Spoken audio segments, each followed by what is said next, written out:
Muy bien, jovencitos. El día de hoy vamos a trabajar eh, el tema de los niveles de la comprensión de lectura.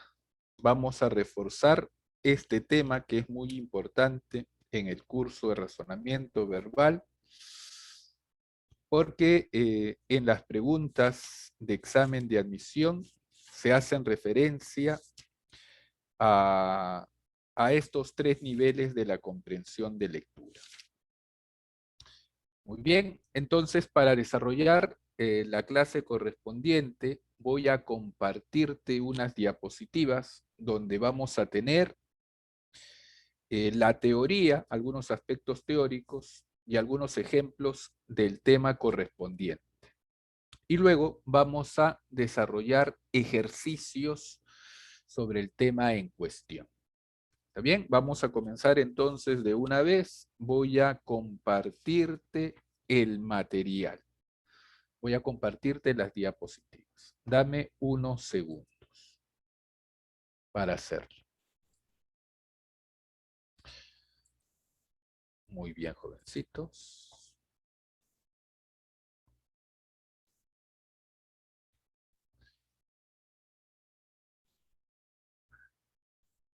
A ver, dame unos segundos.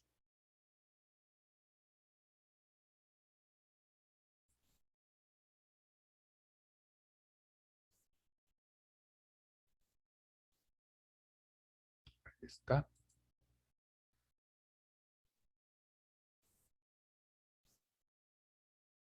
Ahí está, jovencitos.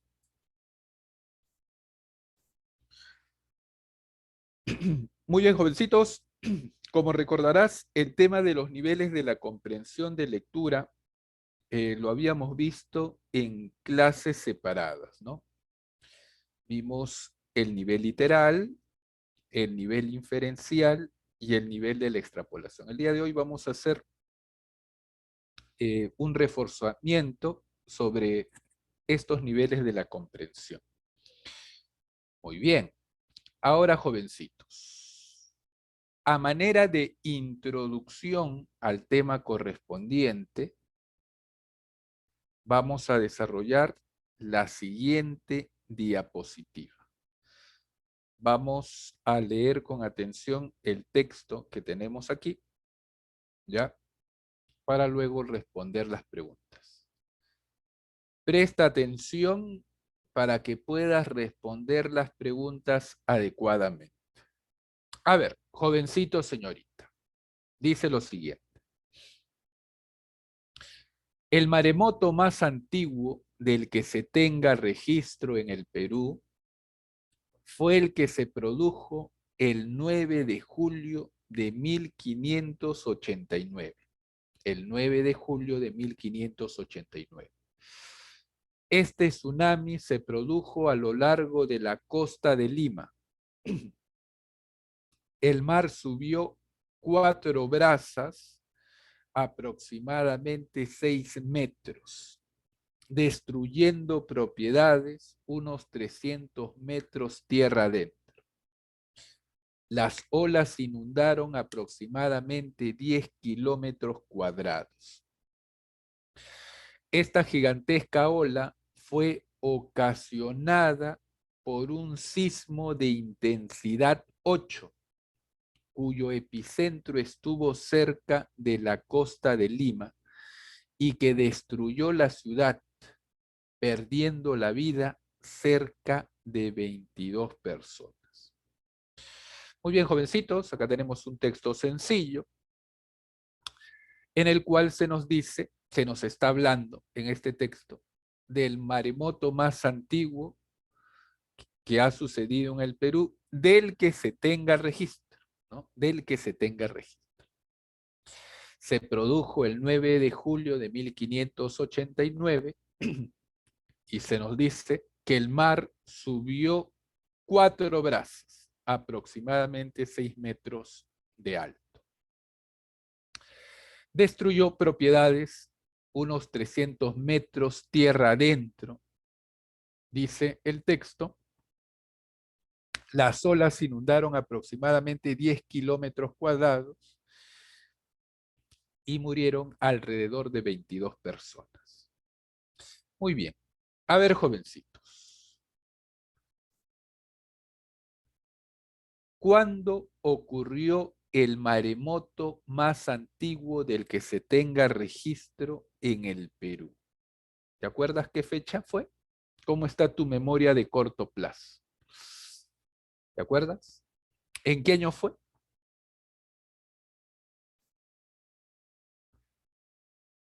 ¿Te acuerdas?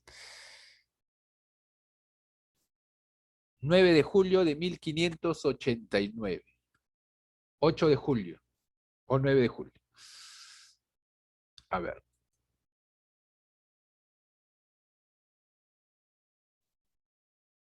Muy bien. El año nada más, en 1589. Perfecto. ¿Qué alturas alcanzaron las olas? 6 metros, 4 brazos. Perfecto. Muy bien, jovencitos. ¿Te has dado cuenta que para responder a estas preguntas eh, no han sido muy complicadas? Has apelado sobre todo a tu memoria, ¿no? Muy bien, jovencitos. Las respuestas presentadas inciden en la intelección de una palabra o de una frase de manera explícita en el texto. Entonces, corresponden al nivel de comprensión literal. Jovencitos, estas preguntas para responderlas, eh, tú te has dado cuenta que has apelado solamente a tu memoria. Esta información se encuentra expresada en la superficie del texto. Es decir, para responder estas preguntas no has hecho un proceso mental profundo, porque esta información se encontraba expresada de una forma clara en el texto. Entonces, corresponden al primer nivel de la comprensión de lectura, la comprensión literal, el nivel literal o explícito. Muy bien, vamos a recordar entonces a continuación los 3 niveles de la comprensión de lectura. A ver, jovencitos, los niveles de la comprensión son procesos de pensamiento que tienen lugar en el transcurso de la lectura, los cuales se van generando progresivamente en la medida que el lector pueda hacer uso de sus saberes previos. Muy bien, jovencitos, ya sabemos que existen 3 niveles de la comprensión de lectura. Tenemos el nivel literal o explícito, tenemos el nivel inferencial o implícito y el nivel de la extrapolación. Muy bien, vamos a recordar a continuación en qué consisten estos 3 niveles. A ver, facilito. El nivel literal o explícito, jóvenes, hace referencia a aquella información que se encuentra en el texto expresada de forma clara, de forma notoria, de forma evidente, de forma visible.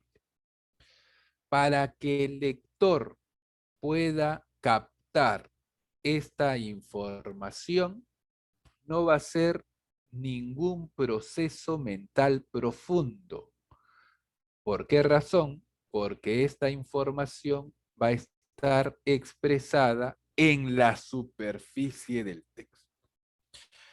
Con una lectura superficial vamos a poder responder a las preguntas de este texto. Muy bien, jovencitos. Entonces, las preguntas de comprensión de lectura que van a indagar sobre si el lector es capaz de captar la información literal van a ser sencillas de desarrollar, como hemos visto en las preguntas de la diapositiva introductoria. ¿Por qué van a ser sencillas de responder? Porque esta información está expresada claramente en el texto. Por esa razón. Muy bien. Decimos entonces, leer literalmente es hacerlo conforme al texto. Solicita respuestas simples que están explícitas en el texto, pero requiere que conozcas las palabras. Se centra en las ideas e información que están explícitamente expuestas por reconocimiento o evocación de hechos. Bien. Las preguntas del nivel literal van a indagar, entre otras cosas, por nombres de personajes, lugares, tiempo, etcétera. Secuencia de acciones, ideas explícitas, relaciones evidentes de causa y efecto, características de los personajes u objetos, clasificación de personajes, objetos, lugares, etcétera, resumen mediante el parafraseo. Muy bien. Por si acaso, parafrasear es decir lo mismo con otros términos, ¿no? Eso es parafrasear. Cuando uno dice el mismo contenido con otras palabras, está parafraseando lo que dice el texto. Muy bien, jovencitos. Perfecto. Vamos a continuar. El segundo nivel de la comprensión, eh, el segundo nivel de la comprensión de lectura, ¿sí? Jovencitos, es el llamado nivel inferencial o implícito. El nivel inferencial o implícito. Muy bien, jovencito, señorita. El nivel inferencial o implícito, como ya sabemos, es aquel nivel que va a hacer referencia por aquella información que se encuentra en el texto, pero que va a estar escondida, va a estar oculta. Para que el lector pueda captar esa información oculta, o dicho de otra manera, para que el lector pueda hacer visible aquella información oculta, va a ser un proceso mental que se conoce como inferencia. El lector va a tener que inferir esta información. ¿Qué cosa es una inferencia? ¿A qué llamamos inferencia, jovencitos, señoritas? Una inferencia es un proceso mental que va a consistir en recuperar esa información implícita, oculta o escondida a través de la información explícita. Es decir, gracias a la información que se encuentra manifiesta en el texto de forma clara o evidente, el lector va a poder captar aquella información oculta o escondida. Muy bien, a este proceso mental se le llama inferencia. Muy bien, jovencitos, hemos visto en una clase anterior, ¿no? en detalle los tipos de inferencia, ¿no? Hemos visto los tipos de inferencia de forma general y hemos visto también los tipos de inferencias en la comprensión de lectura. ¿De acuerdo? Hemos visto la inferencia de datos, la inferencia holística, la inferencia de marco, la inferencia causal, ¿no? La inferencia prospectiva, la inferencia de la intención. Muy bien, jovencitos, señoritas, las preguntas de comprensión de lectura que van a indagar sobre si el lector es capaz de hacer inferencias a partir de las ideas explícitas del texto, van a ser, en teoría, ¿no?, más complicadas de desarrollar que las preguntas que van a indagar sobre si el lector es capaz de captar la información literal. ¿Por qué van a ser más difíciles de responder este tipo de preguntas? Porque para responderlas, el lector va a tener que hacer inferencias. Y ya hemos visto que hacer una inferencia es un proceso mental más complejo que simplemente captar la información explícita en el texto. Por esa razón. Muy bien. A ver, jovencitos, decimos entonces, nivel inferencial o implícito.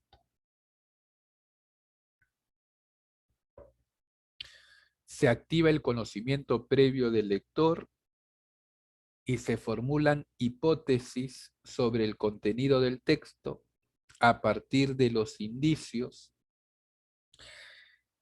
Estas se van verificando o reformulando mientras se va leyendo. Muy bien. El lector debe apelar a sus conocimientos previos, al uso de estrategias adecuadas, al aprovechamiento de las diversas pistas que contiene un texto. Muy bien. ¿Cuál es la temática relacionada al nivel inferencial? Tenemos las siguientes temáticas: la formulación de hipótesis, la identificación de temas o ideas principales que no aparecen explícitas en el texto, deducción del propósito del texto, entre otras actividades. Ya sabemos que la deducción es un tipo de inferencia. Podríamos haber mencionado aquí inferencia del propósito del texto. Muy bien, jovencitos. A ver, continuamos. El nivel de la extrapolación. Jovencitos, el nivel de la extrapolación hace referencia al nivel más profundo de la comprensión de lectura, ¿no? En este nivel, jóvenes,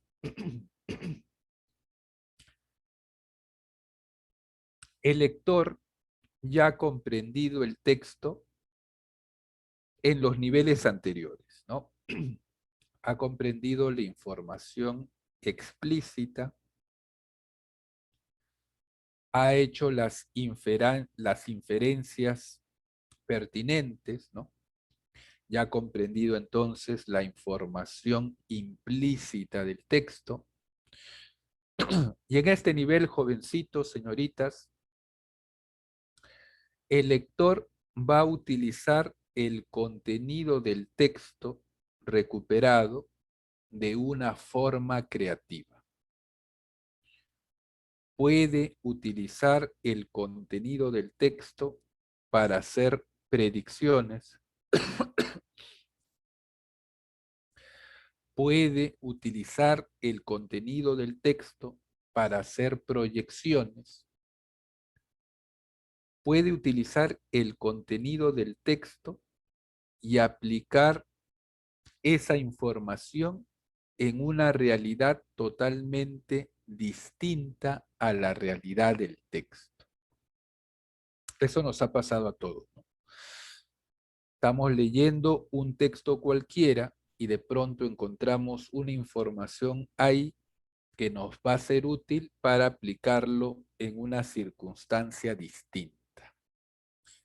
Si eso nos ha pasado una o varias veces, lo que estamos haciendo, lo que nuestro cerebro está haciendo, es entender el texto en este nivel de la extrapolación. Está aplicando los contenidos del texto a circunstancias totalmente diferentes a la realidad del texto. Estamos haciendo extrapolaciones.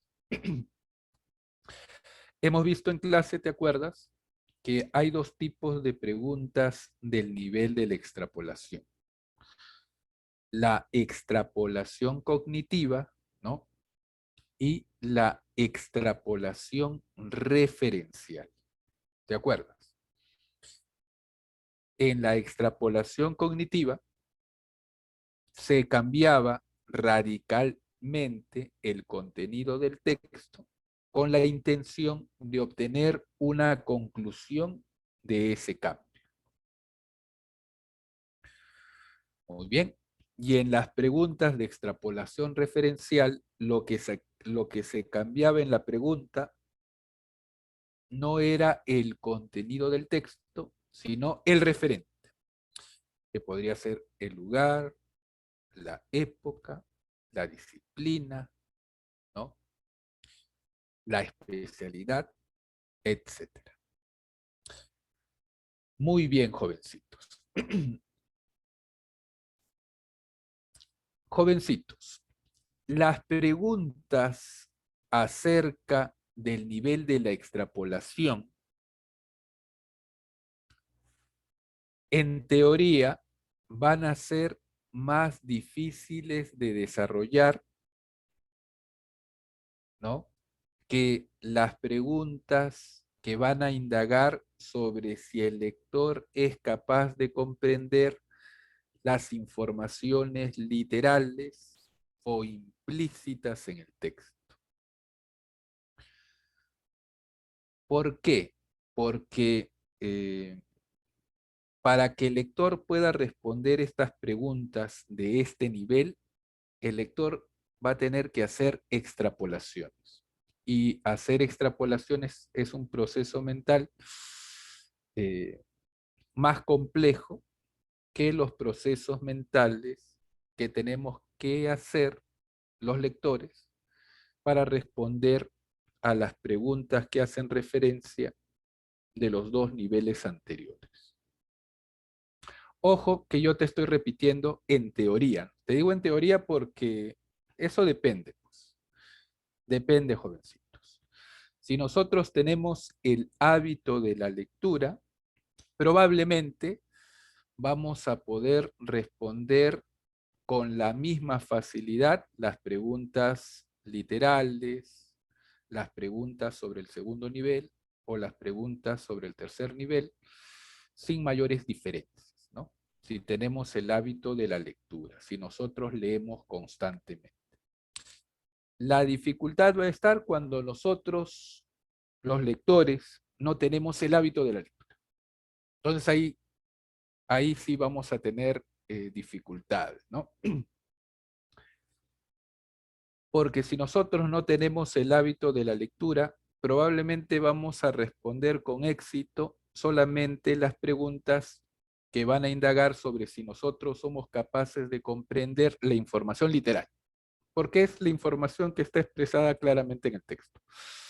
Pero para responder con éxito, las preguntas que van a indagar sobre si nosotros podemos hacer inferencias del texto o podemos hacer extrapolaciones del texto, ahí ya va a ser un poquito más complicado. Se nos va a costar nos va a costar mucho mayor esfuerzo, ¿no? Vamos a tener que leer 2, 3, 4 veces para poder hacerlo sin equivocarnos.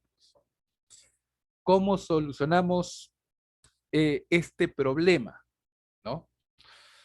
Pues la única forma, jovencitos, señoritas, de resolver este problema es que tengamos el hábito de la lectura. No hay otra forma, ¿no? Debemos tener el hábito de la lectura.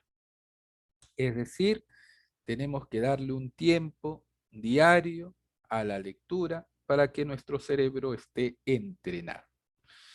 Y de esa forma, pues cuando tengamos que leer temas que ya no son de nuestro interés, como va a suceder pues en el colegio, en la universidad, no todo lo que leas va a ser algo que te interese personalmente. A pesar de eso, vas a poder entender lo que dicen estos textos y vas a poder responder adecuadamente las preguntas. ¿Bien? Muy bien, jovencitos. Muy bien, señoritas. A continuación, vamos a eh, leer el siguiente texto y vamos a responder las preguntas. ¿Está bien? Este texto lo voy a leer yo, luego les voy a pedir ayuda para el siguiente texto. ¿Está bien? Para que participen ustedes también. Muy bien, vamos a leer el texto y vamos a responder las preguntas. Dame unos segunditos.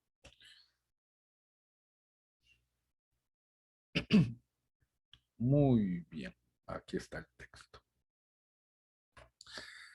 A ver, jovencitos, dice lo siguiente. Cuando el ejército chileno, al mando del general Lynch, llegó a las plantaciones del norte del Perú, los chinos que trabajaban como peones se plegaron rápidamente a sus filas y participaron activamente en el saqueo de las propiedades de sus antiguos amos. Incluso los chinos revelaron los lugares donde habían sido ocultados los instrumentos y las maquinarias de las haciendas. Este comportamiento, obviamente, no traduce ni lealtad ni adhesión a Chile o a su ejército. Tampoco significa una traición al Perú. Sería exagerado suponer que un colí chino de la época, 1881, era capaz de distinguir un chileno de un peruano. Los colíes simplemente fueron sometidos a una atroz explotación por parte de los terratenientes nacionales y la inserción de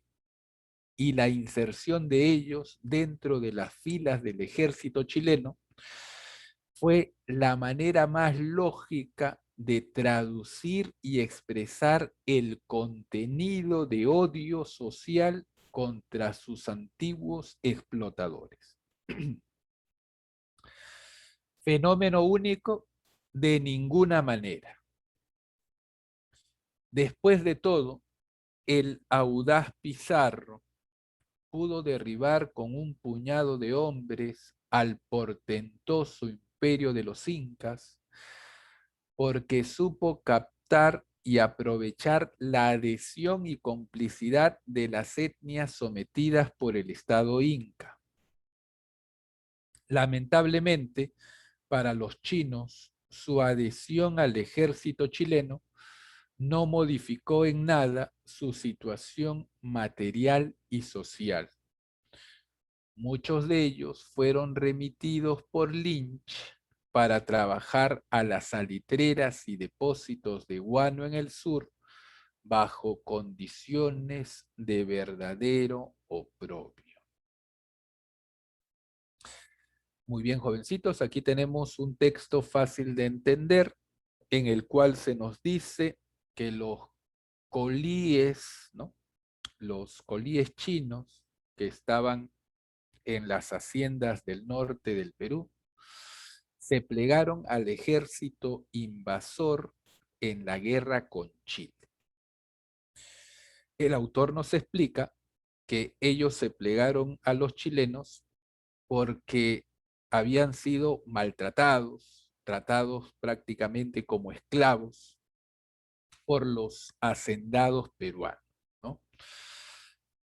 En la parte final del texto se nos dice que los colíes chinos no tuvieron un destino mejor con el país, con el país vecino de Chile, ¿no? Se nos dice, por ejemplo, que muchos de ellos fueron remitidos por Lynch, general chileno, para trabajar en las salitreras y depósitos de guano en el sur bajo condiciones de verdadera humillación, de verdadero oprobio. Se nos dice también, ¿no? Una parte aquí en el texto, que esta actitud de los colíes chinos no fue un fenómeno único en el Perú, antes había ocurrido. Cuando llegaron los españoles, ¿no? Lo que hicieron muchos pueblos oprimidos por los incas fue anexarse al ejército español. Y eso explicaría por qué un grupo reducido de españoles venció a un imperio portentoso, ¿no? Lo que se nos está diciendo es que la guerra fue prácticamente entre etnias dentro del Perú, ¿no? Y que los españoles sacaron provecho de estas guerras internas. Muy bien, jovencitos, señoritas. A ver, me van a ayudar. Si los colíes hubiesen tenido una verdadera conciencia patriótica de amor inquebrantable por el Perú, ¿qué hubiese sucedido? ¿Cuál será la respuesta?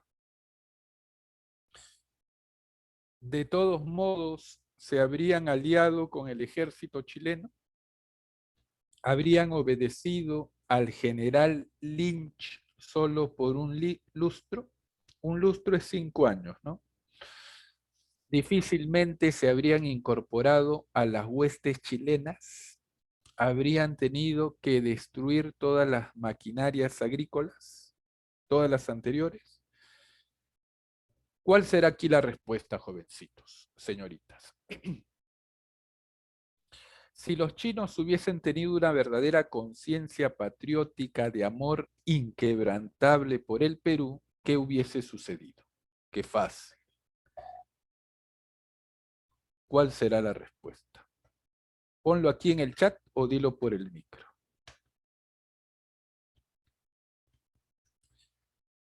La C, me dice Allison. Fabricio corrobora la C. Muy bien. Difícilmente se habrían incorporado a las huestes chilenas. Fíjate que la pregunta es sobre el tercer nivel de la comprensión de lectura, ¿no? Es sobre el nivel de la extrapolación. Es una pregunta de extrapolación cognitiva. Se está cambiando radicalmente el contenido del texto. Muy bien. Pregunta siguiente. Si los hacendados del norte del Perú hubiesen tratado con amor y justicia a los colíes, muy probablemente, ¿qué hubiese ocurrido? También, ¿no? Pregunta de extrapolación. Si los hacendados del norte hubiesen tratado con amor y justicia a los colíes, muy probablemente, Los chilenos habrían tenido que regresar a su país natal, los colíes se habrían enfrentado a las tropas chilenas, la producción agrícola se habría estancado fuertemente, el general Lynch habría trabado amistad con los hacendados o ninguna de las anteriores. ¿Qué hubiese pasado si los hacendados hubiesen tratado con justicia y amor a los colíes? ¿Qué hubiese sucedido probablemente?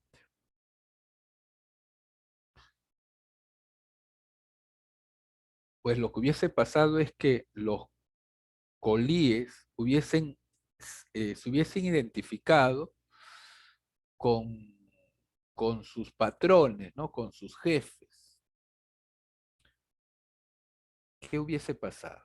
Si hubiese esa identificación, ¿no? ¿Cuál será aquí la respuesta, jovencitos?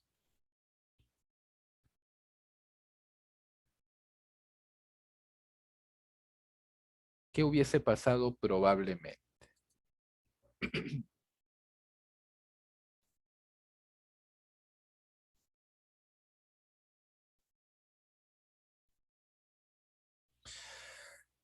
La B, me dice Sebastián, B de barco. Claro, si hubiese esa identificación con los hacendados, ¿no? Que los han tratado bien, que les han dado trabajo, los han tratado con dignidad, justicia, amor, se hubiesen identificado con ellos, ¿no? Probablemente se hubiesen sentido peruanos, ¿no? Parte de la misma comunidad. Entonces, probablemente los colíes se habrían enfrentado a las tropas chilenas. B de barco, B de barco. Muy bien, facilito, facilito. Perfecto. Aquí tenemos otro texto, ya vamos a leerlo y vamos a responder las preguntas con respecto a él. Muy muy bien, jovencitos. A ver, también lo voy a leer. Ya los otros textos del material, ahí sí te voy a pedir ayuda. A ver, texto 2. Prestemos atención para luego responder las preguntas. Desde prácticamente los inicios de la cultura occidental, como la conocemos,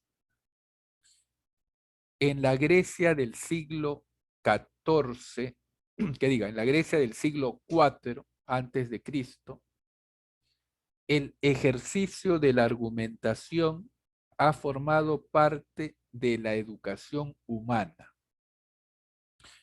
Incluso como afirma Nietzsche, no solo como una parte complementaria, sino fundamental de la misma. La formación del hombre antiguo, o sea, de los griegos, culmina habitualmente en la retórica, en la retórica. Es la suprema actividad espiritual del hombre político bien formado. Una idea para nosotros muy extraña, dice Nietzsche. La argumentación como se entiende aquí y desde Aristóteles y en la retórica clásica consiste en la capacidad de pensar y deliberar sobre lo particular y contingente, es decir, lo variable, en oposición al pensamiento lógico que se ocupa de lo universal y necesario. La argumentación desde esta perspectiva se encarga no solamente de convencer al intelecto, sino también de mover las emociones en pro de una causa. Esto es lo que, partiendo de este punto de vista y de estos autores, consideramos como lo característico y valioso de la argumentación. Por eso, el modo de pensar de la retórica, esto es, la argumentación, fue considerado fundamental para la actividad política y cívica, moral de los seres humanos, pues los objetos de esta no son necesarios, sino contingentes, variables, debatibles, cuestionables, en oposición a los objetos de la ciencia, que son regulares y necesarios, por lo que se basan en la prueba y la demostración más que en la argumentación, y por ende parte indispensable de la educación del ciudadano. Por ello, desde la antigua Grecia, pasando por Roma y durante la Edad Media, la retórica como teoría y ciencia de la argumentación fue un elemento importante de la educación. De ello se encargaron los sofistas y por ello se llegó a su inclusión como parte del trivium medieval, de la enseñanza medieval.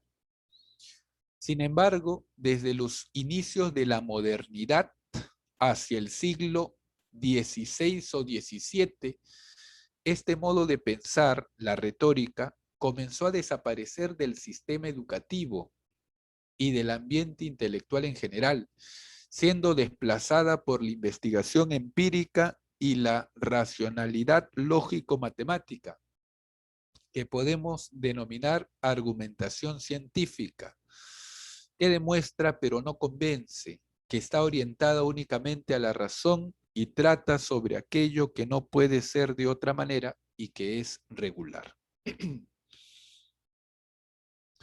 Muy bien, jovencitos, aquí tenemos un texto un poco más extenso que el anterior y tal vez un poquito más complejo, ¿ya? Pero es entendible, no es sumamente complejo.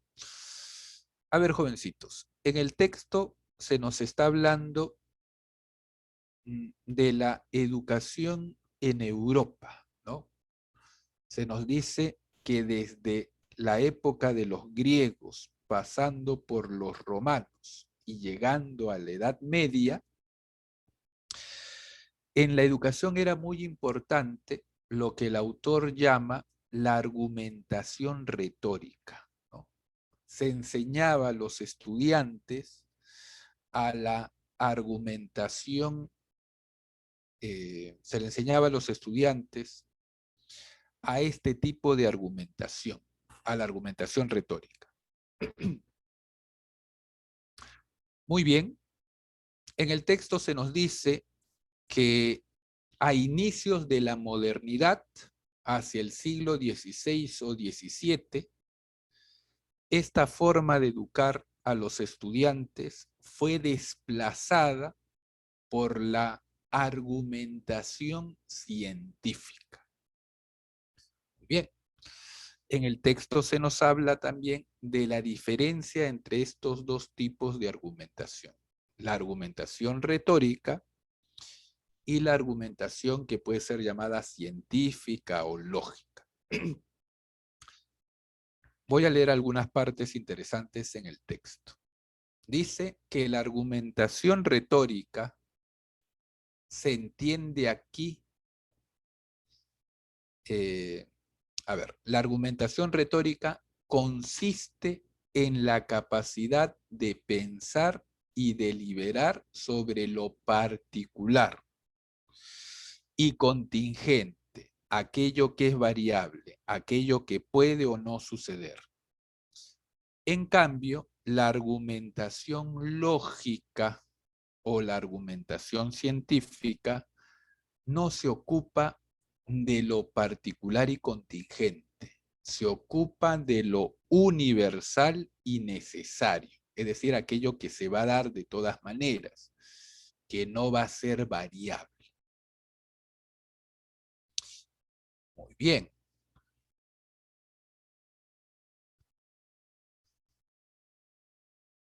Muy bien, aquí hay otra parte interesante. Dice, por eso el modo de pensar de la retórica, esto es, la argumentación, fue considerado fundamental para la actividad política y cívica moral de los seres humanos. La argumentación retórica, por lo tanto, hace referencia, trata sobre los objetos que no son necesarios, sino contingentes, variables, debatibles, cuestionables. En cambio, la argumentación científica o lógica se encarga de los objetos que son regulares y necesarios, los que se basan en la prueba y la demostración más que en la argumentación. Muy bien, jovencitos, entonces hemos analizado el texto que hemos leído y a continuación vamos a responder las preguntas sobre él. ¿Está bien? A ver. Primera pregunta, jovencitos. Ayúdenme con la respuesta. Dice, principalmente el texto aborda el tema de... ¿Cuál será acá la respuesta?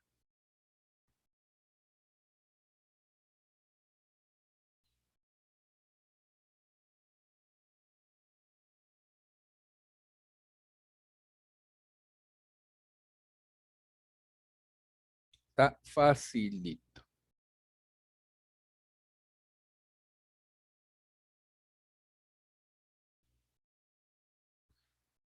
La B, me dice Cruz.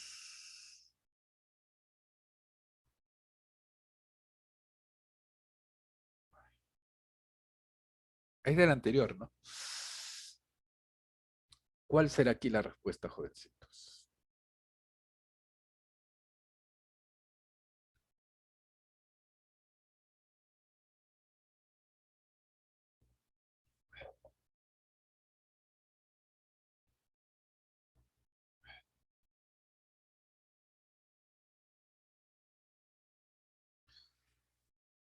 Medularmente el texto aborda el tema de la argumentación como base de la educación antigua y medieval, el trivium medieval y la labor de los sofistas en la antigüedad, las ideas de Nietzsche en torno a la filosofía y la argumentación, o diferencias entre la argumentación retórica y científica en la educación. ¿Cuál es la respuesta, muchachos?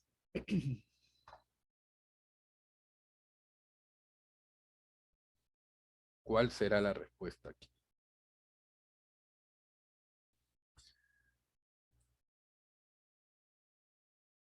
¿Cuál será, jovencitos?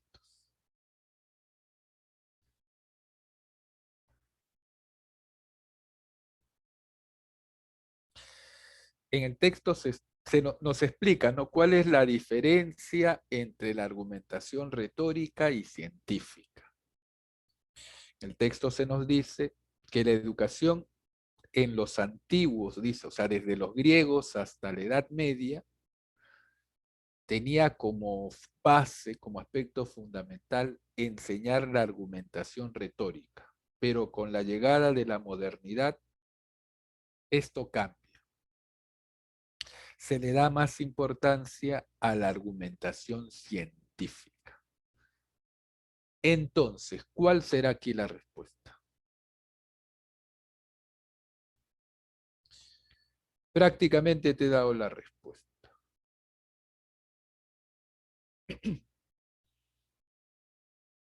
¿Cuál será la respuesta?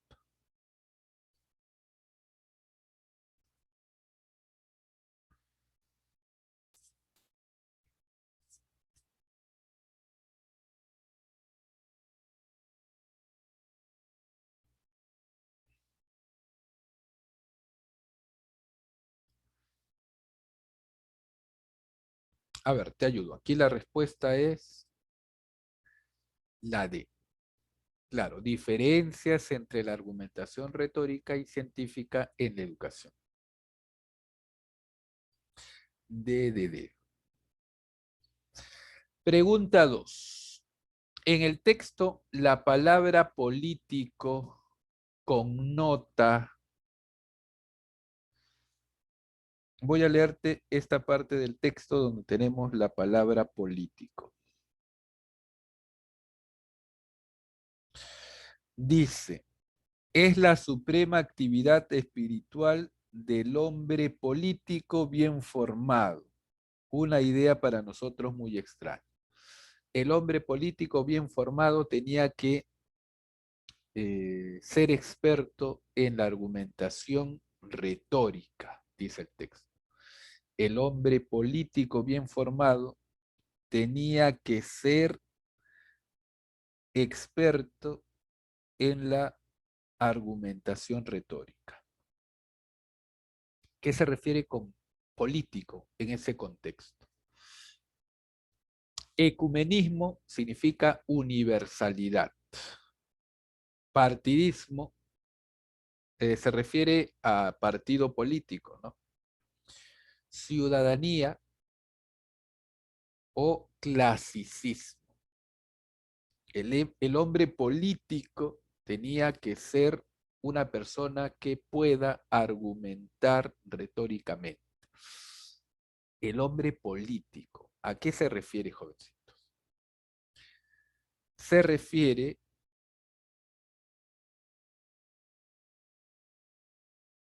a un ciudadano, ¿no? A una persona que tiene sus derechos, al hombre político, a un ciudadano. Entonces aquí la respuesta es la C. En el texto la expresión político está asociada al concepto de ciudadanía. La C es la respuesta. Muy bien. A ver, continuamos. Pregunta 3.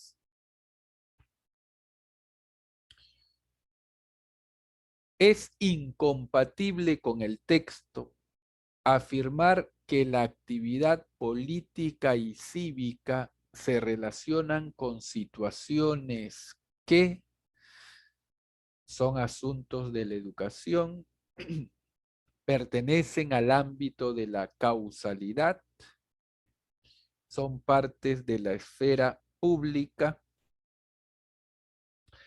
necesariamente van a suceder? ¿Cuál es incompatible?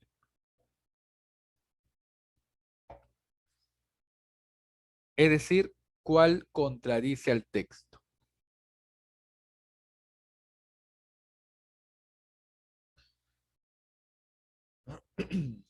Es incompatible con el texto afirmar que la actividad política y cívica se relacionan con situaciones que las actividades políticas y cívicas en el texto se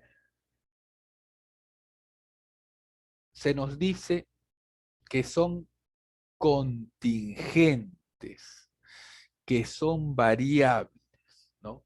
Eso se nos dice en el texto, que las actividades políticas y cívicas son variables, son contingentes. Muy bien, entonces es incompatible con el texto afirmar que la actividad política y cívica se relacionan con situaciones que necesariamente van a suceder. Pues. Si son contingentes, no necesariamente van a suceder.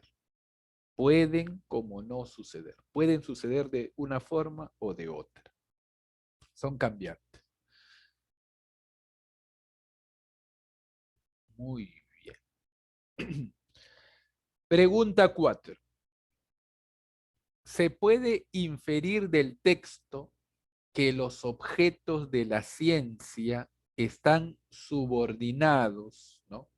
Están supeditados a los objetos de la ciencia? ¿A qué se refiere con los objetos de la ciencia? A ver, voy a buscar aquí esa expresión. Dice lo siguiente, en oposición a los objetos de la ciencia que son regulares y necesarios. Los objetos de la ciencia son regulares y necesarios. Se puede inferir del texto que los objetos de la ciencia están subordinados a la... ¿Qué cosa? Los objetos de la ciencia se refieren a los objetos que son estudiados por la ciencia, por la argumentación científica, ¿no? Claro. Los objetos estudiados por la argumentación científica. Ya sabemos que la argumentación científica se basa en aquello que es universal, con aquello que siempre va a ocurrir, con aquello que no es contingente, que es necesario, dice el texto. Entonces, se puede inferir del texto que los objetos de la ciencia están supeditados a la predicción, contingencia, argumentación o política. Jovencitos, los objetos de la ciencia son recurrentes, van a suceder siempre, porque no son contingentes, no son variables. Entonces, si siempre van a ocurrir estos hechos, estos objetos, pueden predecirse, ¿no? Uno se puede anticipar a que estos fenómenos vuelvan a pasar. Entonces, se puede inferir del texto que los objetos de la ciencia están subordinados a la predicción. El texto propone que los objetos de la ciencia son, no son contingentes, debatibles y cuestionables. En tal sentido, también se sujetan a la predicción, pues requieren pruebas y demostraciones. Claro, jovencitos, los objetos de la ciencia son necesarios, siempre se van a dar. Si siempre se van a dar, uno puede adelantarse a estos hechos. Entonces, pueden ser predichos. La A sería la respuesta. Muy bien, jovencitos, ahora voy a dejarte de compartir este material y voy a compartirte el otro. A ver, voy a compartirte el otro material. Dame unos segundos.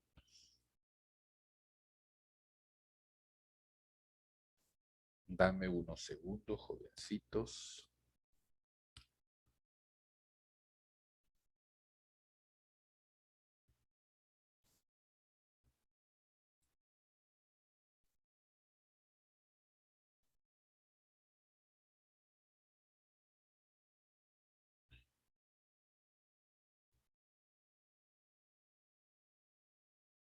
Bien,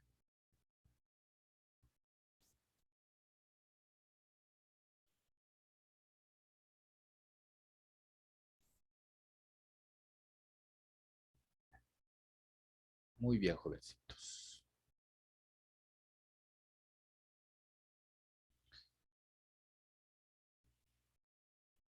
Aquí tenemos un texto un poco más extenso, pero es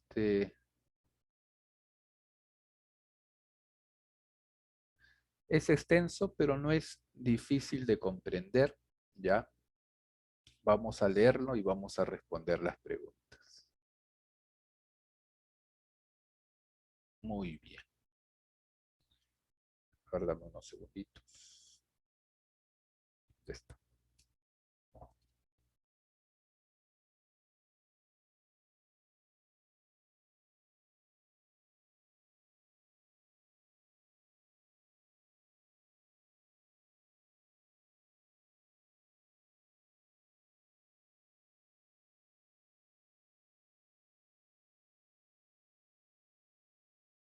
A ver, jovencitos. Voy a leer el texto y vamos a responder las preguntas. Aquí hay unas palabras que he resaltado porque nos van a preguntar sobre estos términos. ¿Está bien? A ver, dice lo siguiente.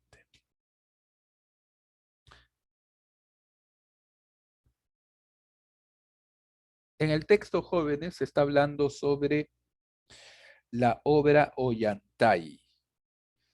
Y en el texto se nos va a presentar 3 interpretaciones sobre esta obra. 3 interpretaciones sobre la obra Ollantay. ¿Está bien? Muy bien. Dice lo siguiente.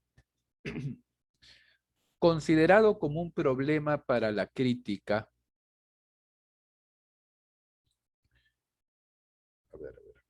ahí está. Considerado como un problema para la crítica, en principio, el de su fijación textual, el drama Ollantay motivó con respecto a su origen 3 posiciones. 3 posiciones con respecto al origen del drama Ollantay. Vamos a ver a continuación estas 3 posiciones.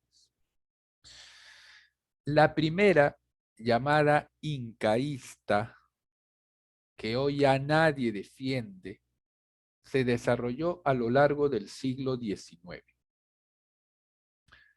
por historiadores como Clemente Marham y Sebastián Barranca. Esta posición postula el origen prehispánico del drama y se sostiene básicamente en los argumentos presentados por Juan Sebastián Barranca. Estos argumentos son los siguientes. En Ollantay, los cantos, los jarauis, que refieren un universo exclusivamente natural, incluidos en los pasajes intermedios, se siguen cantando en los sectores más incontaminados del mundo andino. La lengua en que está escrita la obra muestra un estadio de desarrollo aún incipiente, propio de la época incaica, sin las huellas de la evangelización. En el drama hay voces que se corresponden con la época prehispánica. El lenguaje de la corte empleado en los parlamentos es genuinamente incaico. La conformación de las escenas no se corresponde con las disposiciones del drama de los siglos XVI o XVII, ni tampoco la introducción de los coros. Muy bien, eso en cuanto a la primera posición, llamada incaísta. La segunda posición postula el origen colonial del texto. Sus argumentos pueden ser resumidos de esta forma. El gracioso, el que hace de piquichaqui en la obra, se inscribe en la tradición hispana de personajes de ese tipo. El sentimiento de la honra expuesto en la obra es un tema hispano. La mención de ciertos símbolos como la guadaña de la muerte o de ciertas referencias caracterizadoras de la belleza femenina propias del Renacimiento. Son de origen occidental. El drama como tal no existía en el mundo prehispánico. A lo más, y de acuerdo con Garcilaso, se postula la existencia de coreografías o bailes que enmarcaban ciertas ceremonias oficiales. En esta posición colonialista destaca, sin embargo, el argumento de Middendorf, quien distingue con claridad la leyenda del general Ollanta, claramente incaica, del drama inspirado en esta leyenda de origen colonial. La postulación de un autor mestizo se confirma sobre la base del tratamiento de las situaciones dramáticas que incorporan elementos netamente occidentales, como la alusión a animales ajenos al mundo quechua o de una sensibilidad e idiosincrasia que no son puramente indígenas. Sumémonos a estos elementos la influencia de el cantar de los cantares,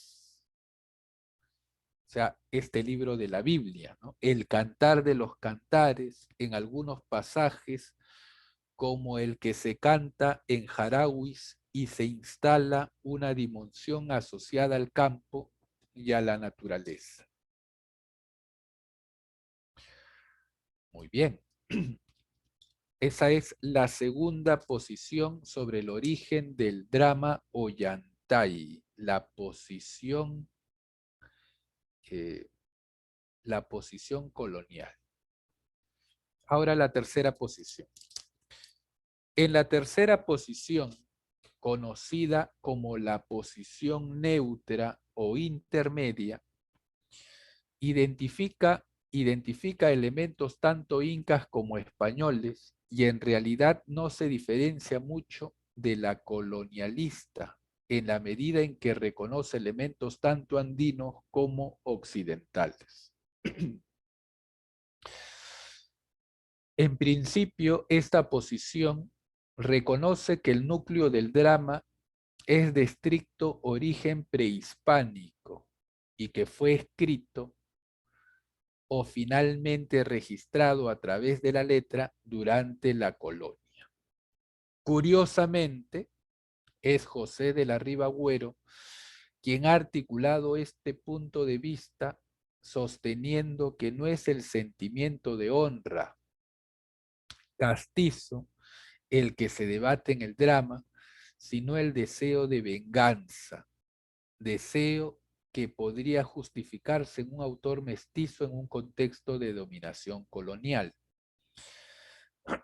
Además sostiene que el comportamiento de Cusi Coyur se instala en la dimensión de una auténtica sumisión de caracteres femeninos indígenas, que la experiencia del amor se puede leer en la sensibilidad de la poesía quechua y que la representación de la naturaleza incluye elementos del mundo andino. De otro lado, Ribagüero destaca en su libro El Perú histórico y artístico, elementos castizos en el drama, el empleo de metros distintos y series de asonancia pareados o monorrimas, como los cantares de gesta europeos. Esta posición se diferencia de la colonialista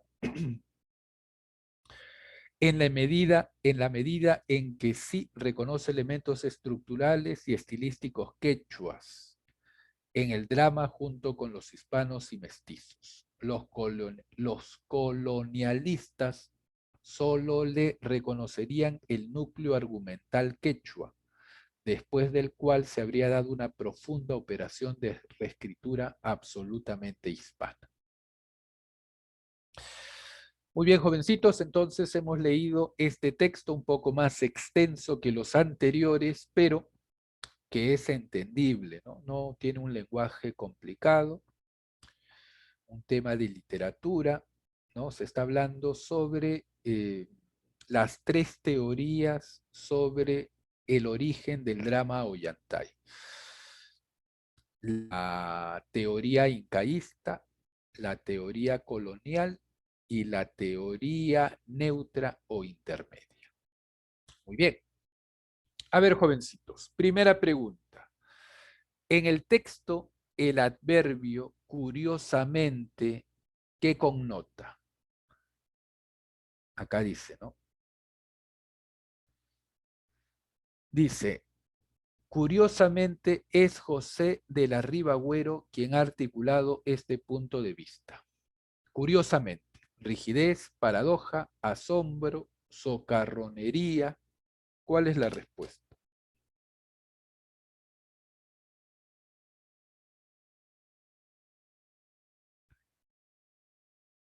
¿Cuál será aquí la respuesta? Curiosamente, la C, me dice Yadira. Muy bien, la C es la respuesta. Claro, el autor se asombra de que Ribagüero, que era un hispanista, ¿no? Es el que sostiene que no es el sentimiento de honra el que se debate en el drama, sino el deseo de venganza. Muy bien, la C es la respuesta. Perfecto. Muy bien, Yadira. En la 2, el sentimiento contextual, que diga, el sentido contextual de corresponde es sentido contextual de corresponde. En el drama hay voces que se corresponden con la época prehispánica. Responde, vincula, acerca, contesta. ¿Cuál es la respuesta aquí? ¿Cuál sería la respuesta, jovencitos?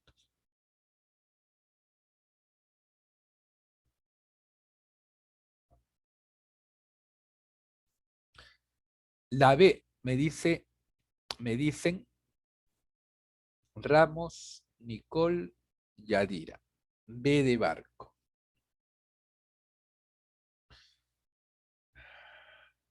Claro, corresponden o vinculan, ¿no? La B, vincula.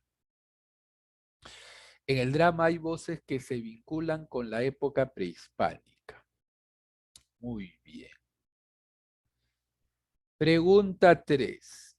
En el texto, el término incontaminado, ¿qué significa?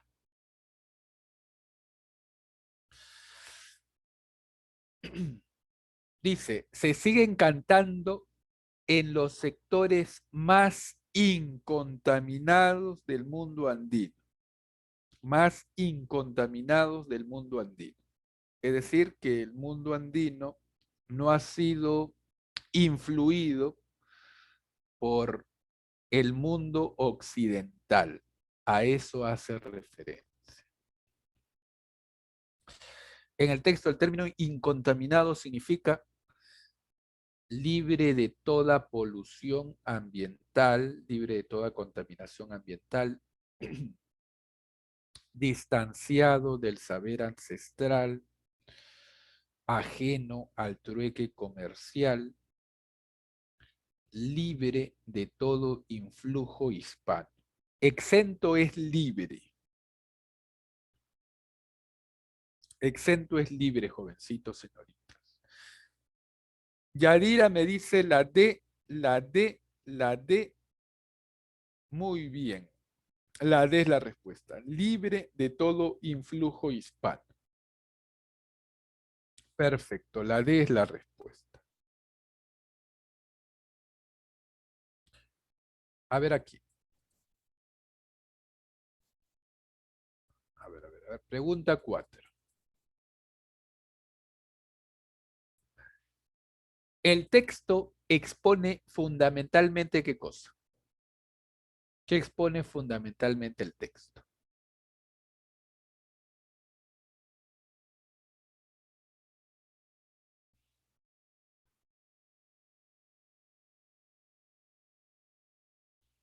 La D.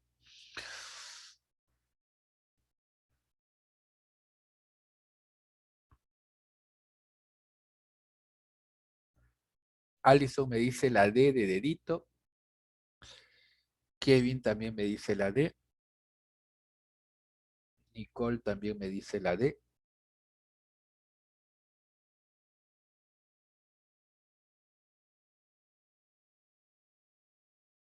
Muy bien. Las tres posiciones de la crítica sobre la génesis textual del drama Ollantay. Perfecto. D de D.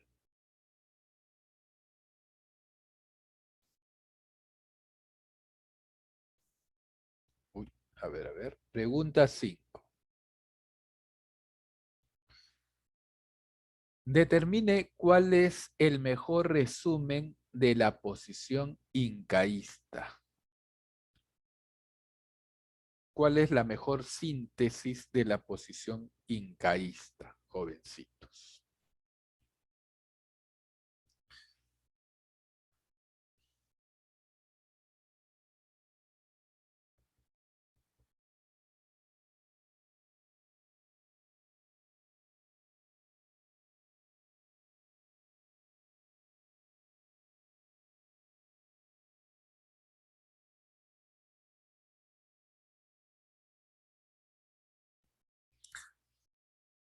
Yadira me dice la C.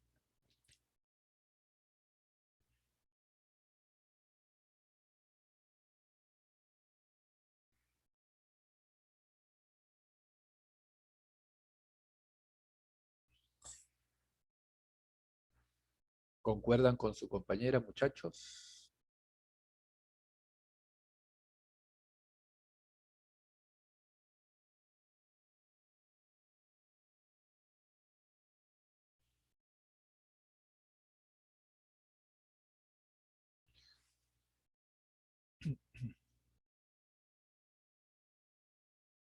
Muy bien, Yadira. La respuesta es la C. 5 la C. Fue defendida en el siglo XIX y arguye que el mundo referido en el Ollantay es natural, no hay en el texto huellas de la evangelización y el lenguaje es incaico. 5C.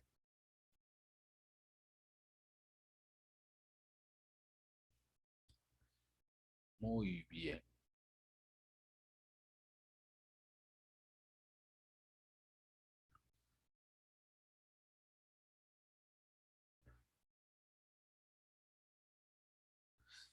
Pregunta 6.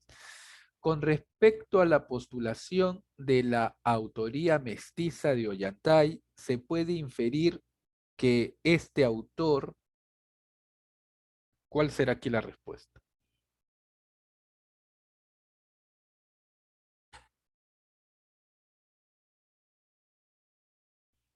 Consideraba que el quechua era una lengua inferior, estaba en contra de las situaciones dramáticas,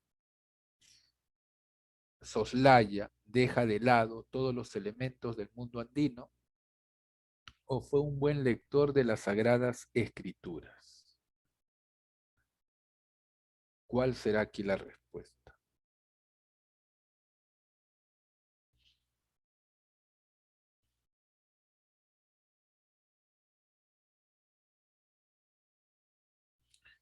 ¿Cuál será la respuesta, jovencitos?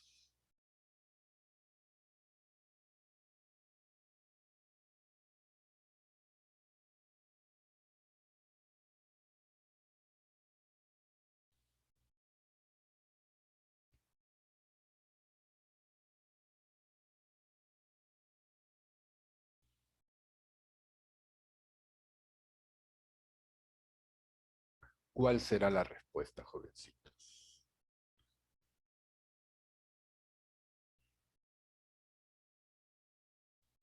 Las sagradas escrituras se refiere a la Biblia, ¿no? En el texto se nos dice que hay influencia de los libros de la Biblia, ¿no? En el drama Ollantay. Entonces aquí la respuesta es la D. Con respecto a la postulación de la autoría mestiza, se puede inferir que este autor fue un buen lector de las sagradas escrituras. D de dedo. Dedito, dedito, jovencitos. En la 7, señorita, joven, con respecto a la posición incaísta sobre el origen del Ollantay, se puede deducir qué cosa. Llegó a su máximo esplendor en los primeros años del siglo XX, fue defendida por historiadores que desconocían la lengua quechua, tenía como principal argumento el rol dramático de Piquichaqui, se puede sustentar en la ausencia de valores del cristianismo?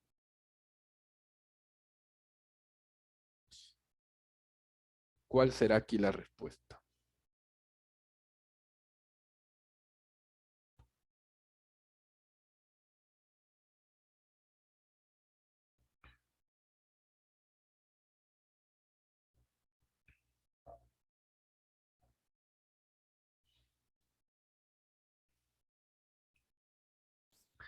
Allison me dice la D.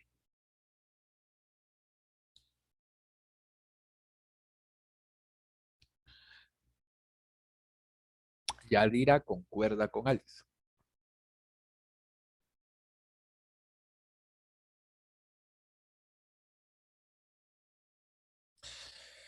Muy bien, la respuesta es la D. Se puede sustentar en la ausencia de valores del cristianismo. Muy bien, D de dedo. Pregunta 8. Es incompatible con respecto a la posición neutra o intermedia sostener que es incompatible, ya sabemos que se refiere a la oración que contradice al texto con respecto a la posición neutra o intermedia.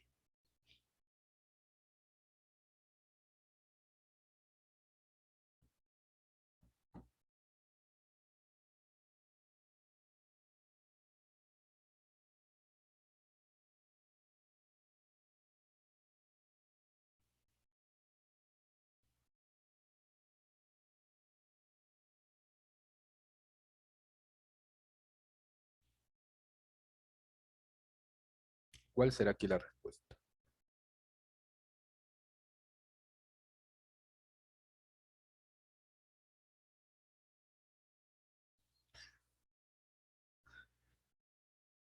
Alison me dice la B, Kevin me dice la B. Claro, la B. Es incompatible. Solo reconoce elementos hispanos y mestizos. No, pues reconoce elementos prehispánicos también, ¿no? Incaicos. Muy bien, la B es la respuesta. Perfecto. En la 9.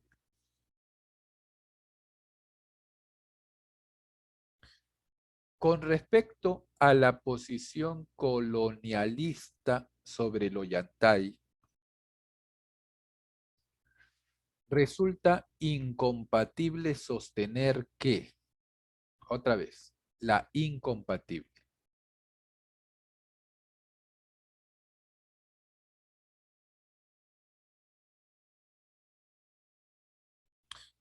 ¿Cuál será la respuesta? Facilito también.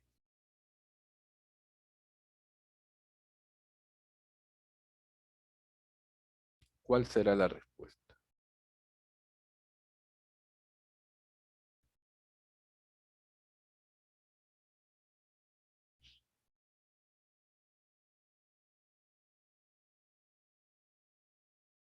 La C, me dice Alison.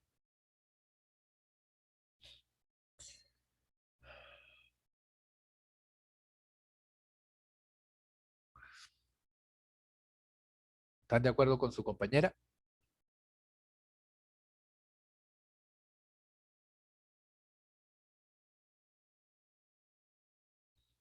La que es incompatible, muy bien, Alison, es la C. El teatro dramático era una práctica corriente durante el Incario. En el texto dice que no había, ¿no?, teatro dramático en el Incario. Entonces, esta afirmación es incompatible. Muy bien, señorita Allison. Perfecto. Muy bien. En la 10. Si la posición intermedia, si la posición intermedia no reconociera que el núcleo del drama Ollantay es de estricto origen prehispánico, entonces, ¿Cuál será la respuesta?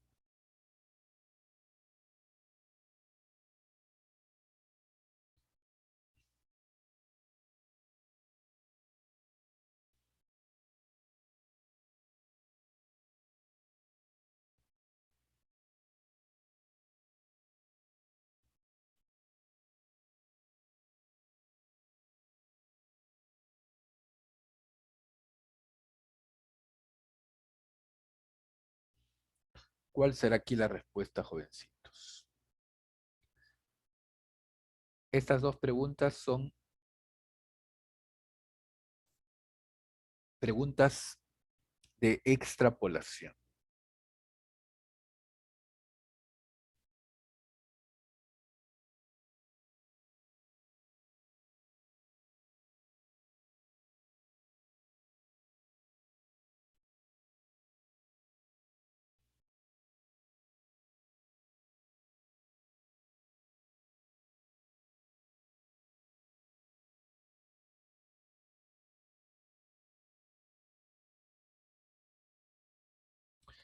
¿Cuál será aquí la respuesta, jovencitos? Alison me dice la D. Alison me dice la D.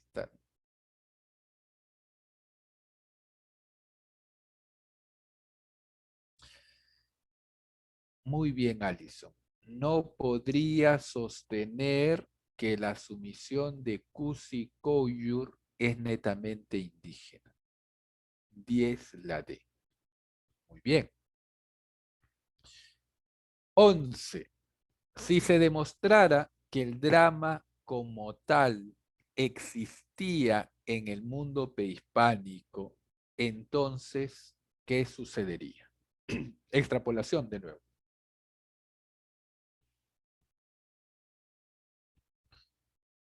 ¿Cuál será aquí la respuesta?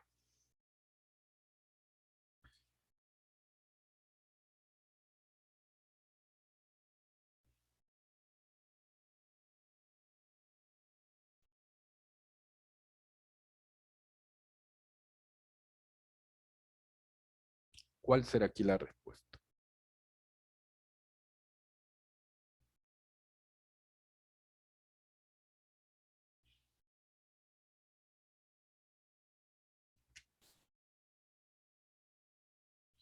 La C.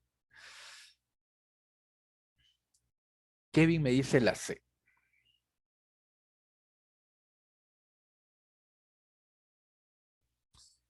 Muy bien, Kevin.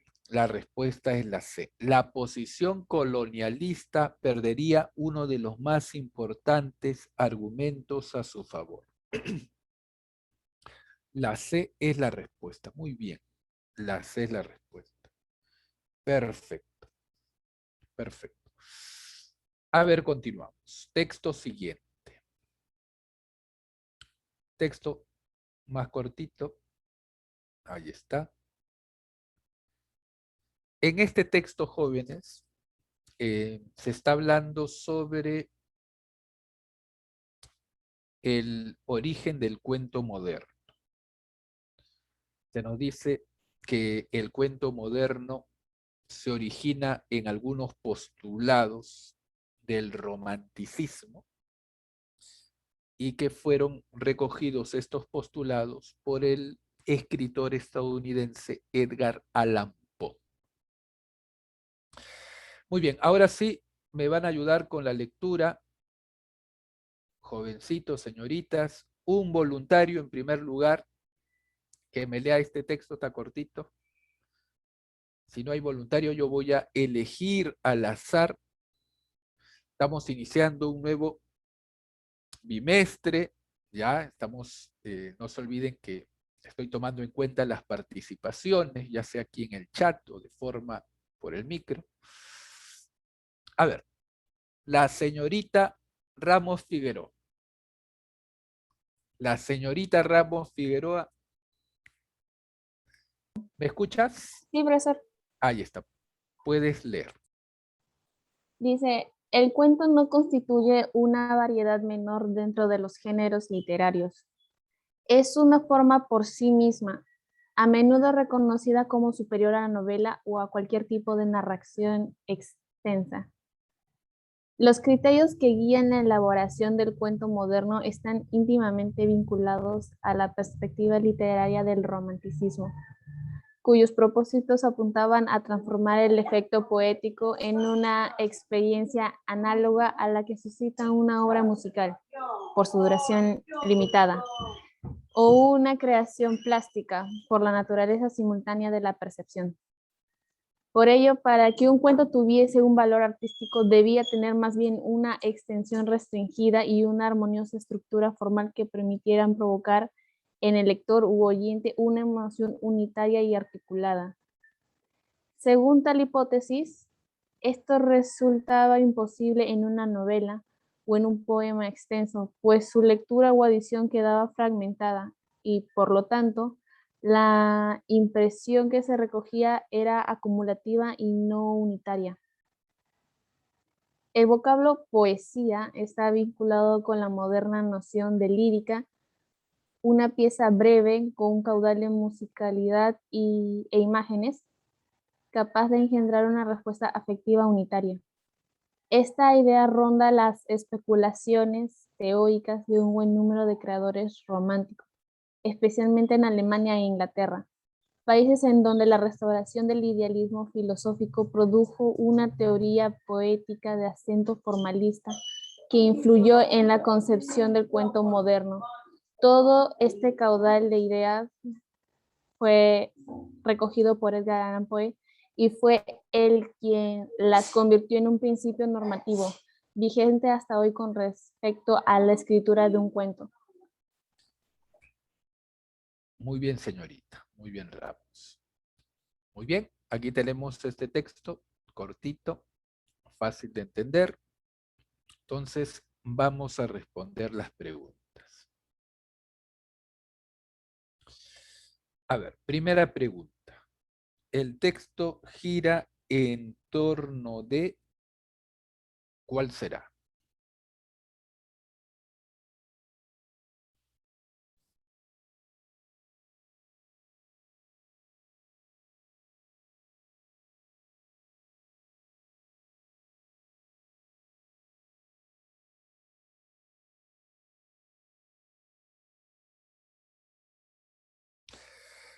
Richard me dice la B. ¿Concuerdan con su compañero?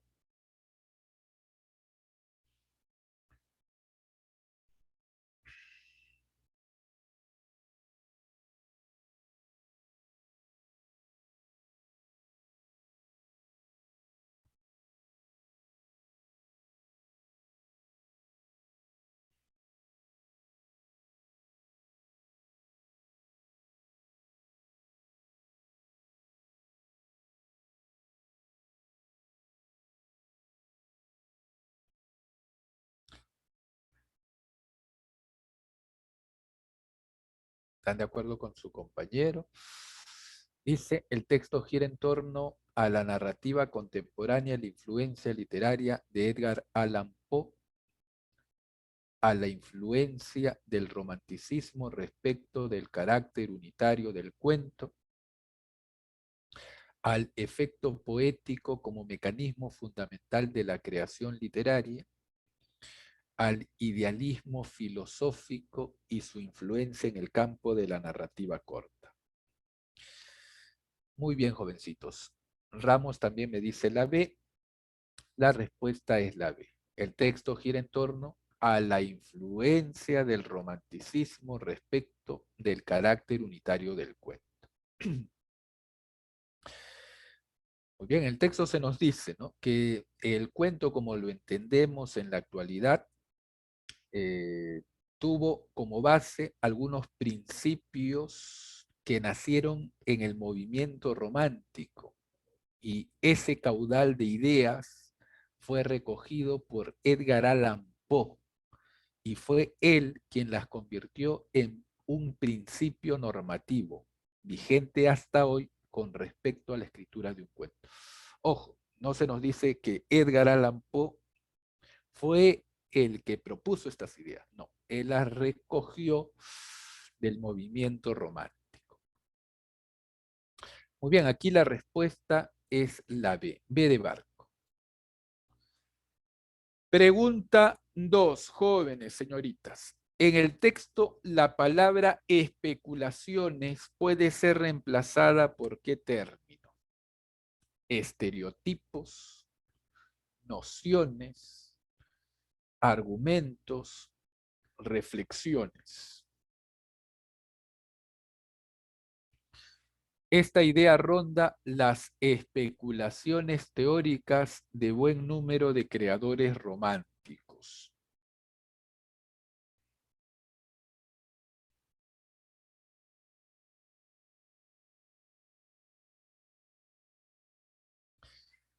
¿Cuál es la respuesta? La C me dice Allison. Yadira me dice la D. La D también me dice Stephanie. Esta idea ronda las especulaciones teóricas, las reflexiones teóricas. Claro que sí. La D es la respuesta. Muy bien. La D es la respuesta. Perfecto. Pregunta 3. Dice lo siguiente. Se colige, ya sabemos que se colige significa se infiere, ¿no? Se infiere que la brevedad del cuento tiene como objetivo. ¿Cuál es el objetivo de la brevedad del cuento?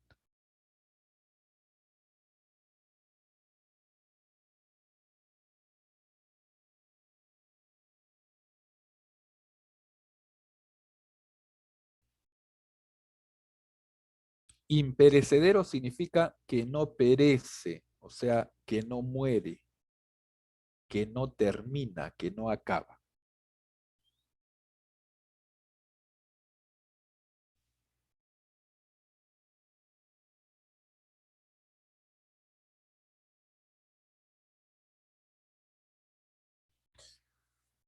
¿Cuál será? Dice, se colige que la brevedad del cuento tiene como objetivo hacer una comparación con los poemas extensos, articular narración y filosofía en un todo, dar cauce a una emoción que no termina, garantizar el impacto estético sincrónico, o sea, en un solo momento, un solo acto. ¿Cuál será aquí la respuesta?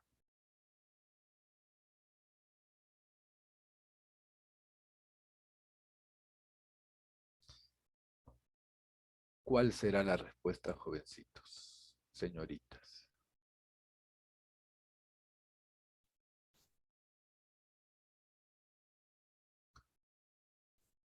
¿La D o es de la anterior? Pregunta.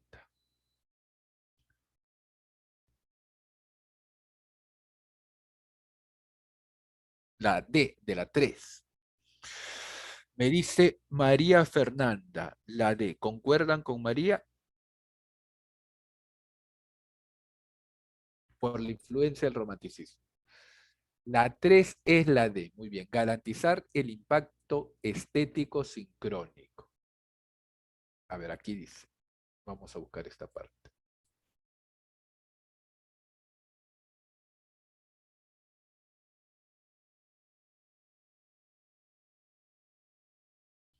Dice, los criterios que guían a la elaboración del cuento moderno están íntimamente vinculados a la perspectiva literaria del romanticismo, cuyos propósitos apuntaban a transformar el efecto poético en una experiencia semejante a la que suscita una obra musical por su duración limitada, o una creación plástica por la naturaleza simultánea de la percepción. Por ello, para que un cuento tuviese un valor artístico, debía tener más bien una extensión restringida, corta, y una armoniosa estructura formal que permitieran provocar en el lector u oyente una emoción unitaria y articulada, una emoción unitaria, es decir, en un solo proceso, en un solo momento. Muy bien. Entonces aquí la respuesta es la D. Se infiere que la brevedad del cuento tiene como objetivo garantizar el impacto estético sincrónico en un solo proceso, en un solo momento. Eso no se da en la novela porque es muy extensa, dice el texto. Muy bien. Pregunta 4. Es incompatible con respecto a Edgar Allan Poe sostener que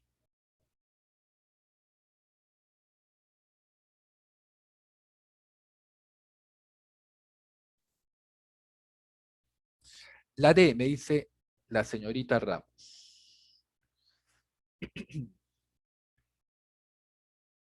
Es incompatible con respecto a Edgar Allan Poe sostener que recoge las reflexiones de los románticos sobre la narración.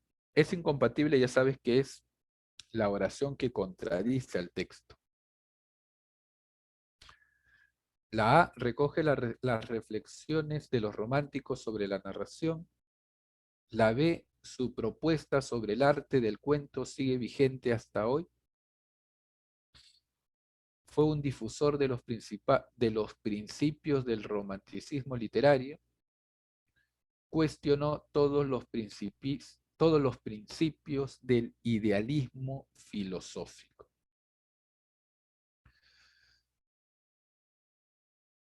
¿Cuál es incompatible? ¿Cuál contradice al texto? Está fácil, muchachos.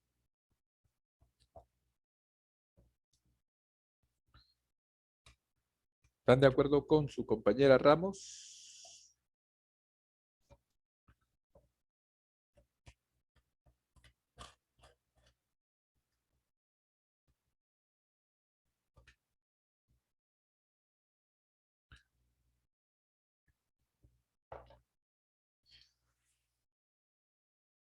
Muy bien, señorita. Aquí la respuesta es la D. D de dedo. 4 dedos. Cuestionó todos los principios del idealismo filosófico. Eso contradice al texto. La D. Lo incompatible es la oración que contradice al texto. Muy bien. Última pregunta, jovencitos. El día de hoy nos quedaríamos aquí. Pregunta 5. Si la concepción del cuento moderno, esta es la pregunta de extrapolación, ¿te das cuenta? La forma de cómo se te pregunta, ¿no? Este sí condicional. Si la concepción del cuento moderno no hubiese experimentado la influencia del romanticismo, ¿qué hubiese sucedido?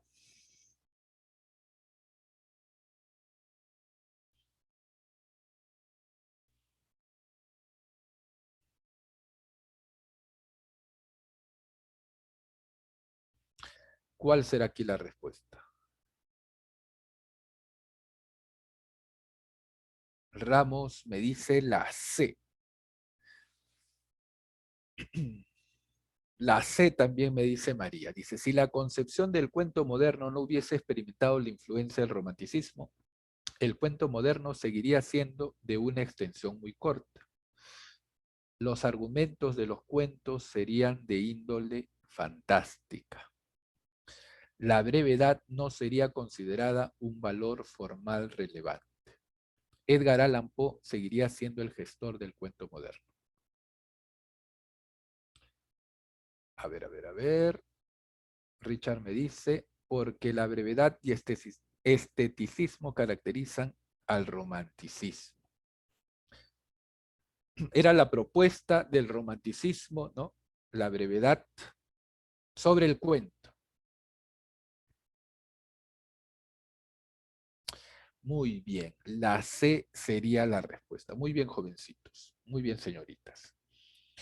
La brevedad no sería considerada un valor formal relevante, importante. La C es la respuesta. Muy bien, jovencitos, muy bien, señoritas. Hemos terminado el día de hoy el tema de los niveles de la comprensión de lectura. Ha sido un gusto trabajar con ustedes, muchachos. Nos vemos la semana que viene.